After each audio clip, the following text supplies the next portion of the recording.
All right, a little information about myself. My name is Calvin. I'm one of the quietest, secretest wealth builders that I can basically say out there, in my opinion. I don't flash cars, I don't flash money, I don't go around telling people about how much money I got. You'll never know. But what you will see is whenever I need something, I'll get it. I'm not going to tell y'all to do anything that I don't do myself. Everything that I'm telling you that I do, or everything that I'm telling you to do, I'm currently doing it as we speak now. I'm still in the process of doing it. So that's how I can tell you what to do, because I'm still doing it right now. I'm not them fake gurus that's showing you all these flashy cars just to put your mind in some state that they know what they're talking about, which in reality, a lot of them don't. So be careful who you watch, be careful who you listen to, because a lot of them will get you in a jam. I've watched a lot of them myself, and I seen how they was doing it, and it was just incorrect, especially the one with the real estate. That's just a lot of incorrect information that they're giving out there. But today I'm gonna show y'all how to properly use your bank account, how to set up your bank account, what cards to use, what cards not to use. I'm showing you exactly how to structure your spending to where you know where everything is being spent, and you know exactly how to use each of these cards. All right. When you have a bank account, you need to have 3 accounts, 1 credit card. You could have more credit cards, but me personally, like I said, I'm telling y'all what I'm currently doing now. So I have 3 accounts. Well, I have a checking one, checking two, savings account, and my credit card. So let's get to it. I use number one bank account. This is my checking account. This checking one. This account I use to get all of my income that's coming in. It captures all the income that's coming in from my job, any type of cash flow, all of that going to flow into this account. This cash flow.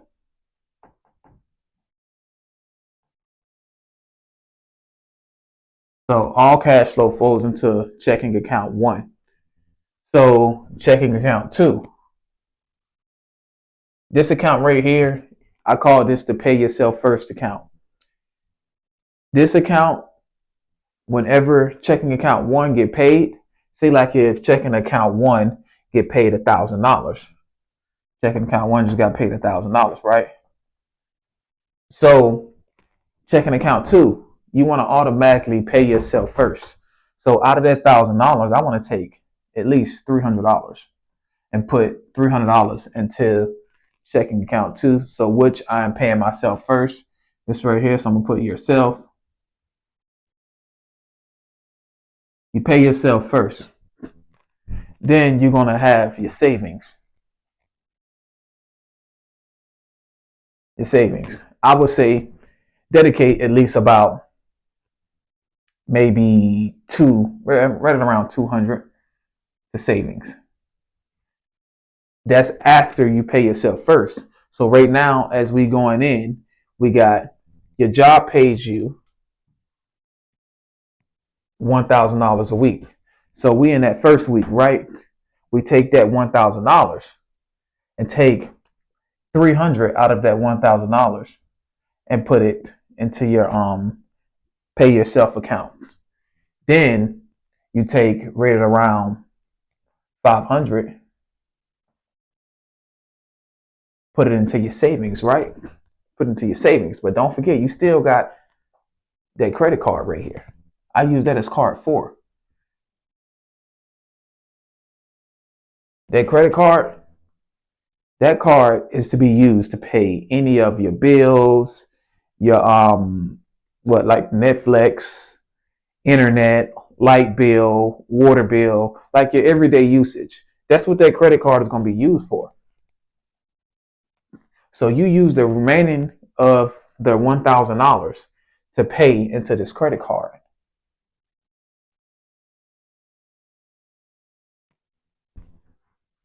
So you see where I'm going? And the reason I say pay that credit card is because this credit card is basically going to be used as your checking. You use it as your checking without using your checking. The reason I say use your credit card for because you get all type of benefits when you use your credit card, like travel, cash back, points on gas, all type of things. You when using this credit card on your everyday purchases, you get rewards, bonuses, and things like that just for using the credit card, basically on the things that you would use anyway. You can use it on gas, on basically on a lot of things. Everything that you usually use your checking account for, use your credit card to do it. Okay? And also with this credit card, they got so many new promotions coming out basically every week or every month, to the point that I just got a credit card that it was 0% interest. So you pay no interest for the next 18 months. So you're not paying interest on that. So the money that you're using on this card, you're just paying the regular balance back without no interest. You see what I'm saying? You see what I'm going with this? Okay? That's why I say account one is only used for incoming income. Income only goes in. You never spend money directly out of checking account one. Checking account two, this is only for investments. Only for investments only. And I use checking account two to invest into my stocks, crypto, and stuff like that. That's what I use this one for. That's checking account two. Now, number three, this is your savings.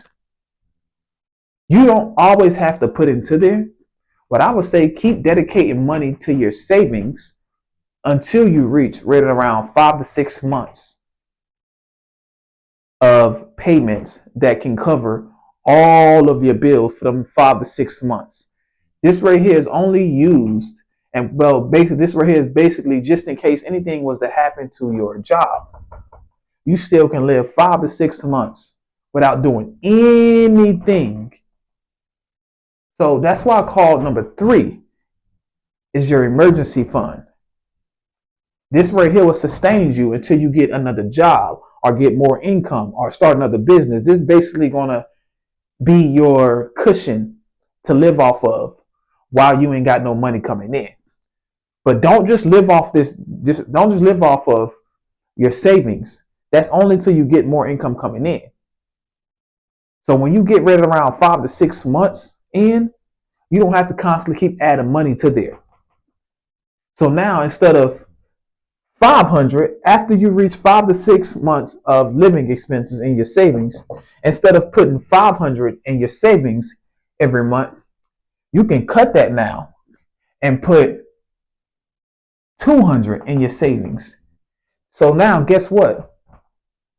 Instead of 500 in your savings, you put 200 in your savings.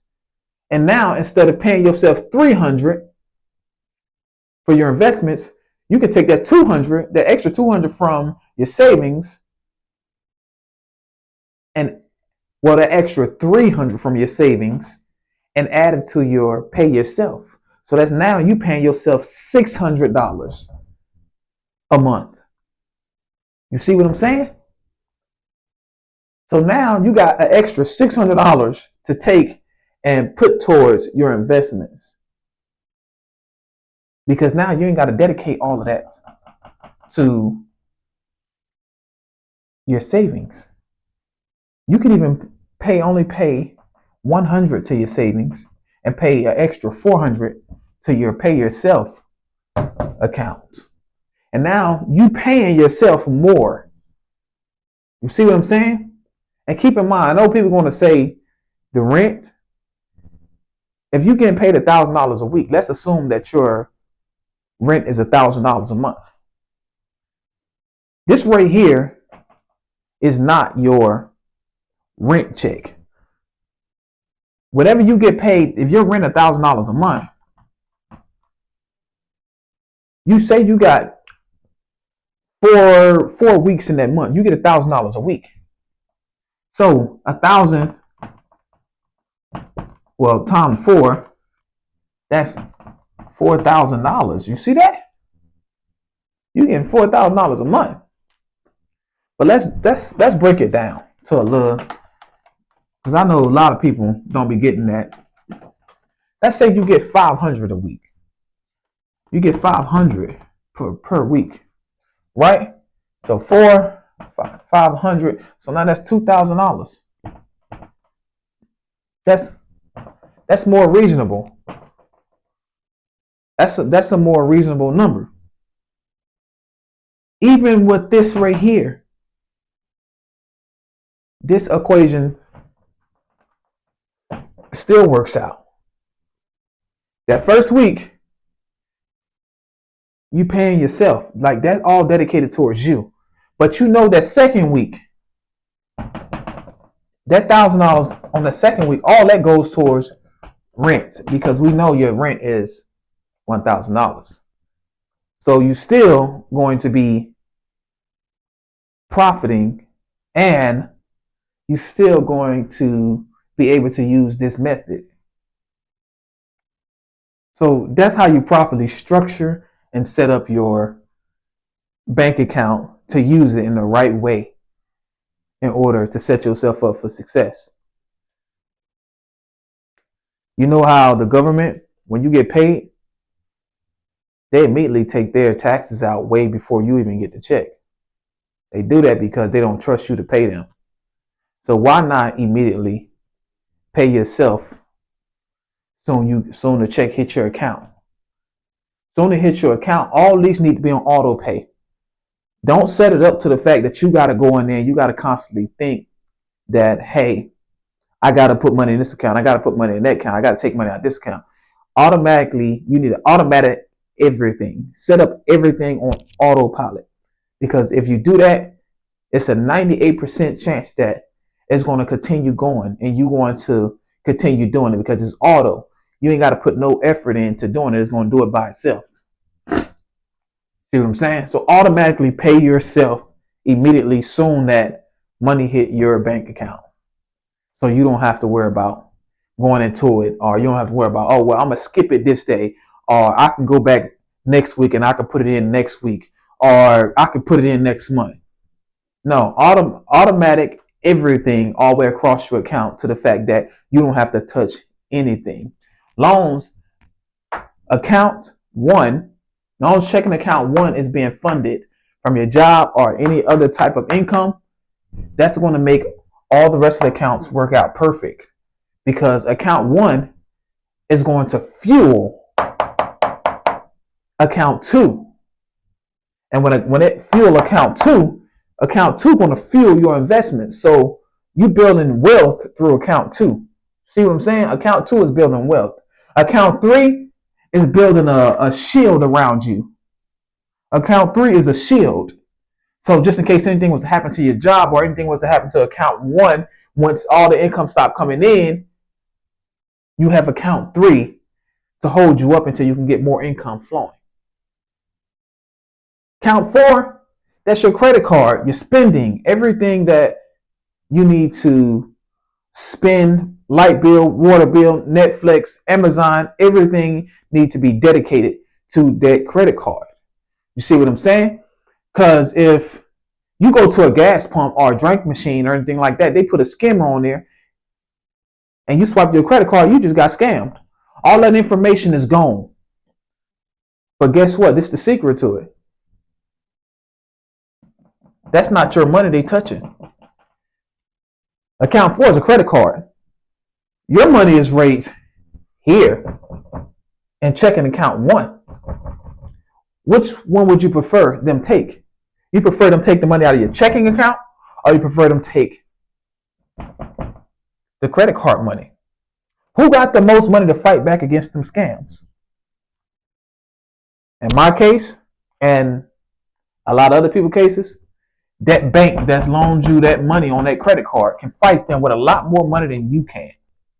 And while they're fighting them with using their money, their lawyers, their um, process on dealing with scammers, they're going to pay you the money that scammer took out of your account while they're fighting them and figuring out what happened and how to prevent it from happening again. That bank is going to take care of all of that. So that's why I say you use that credit card on everything. Don't touch your money. Don't let them go into your money. Let them take the credit card's money, not yours.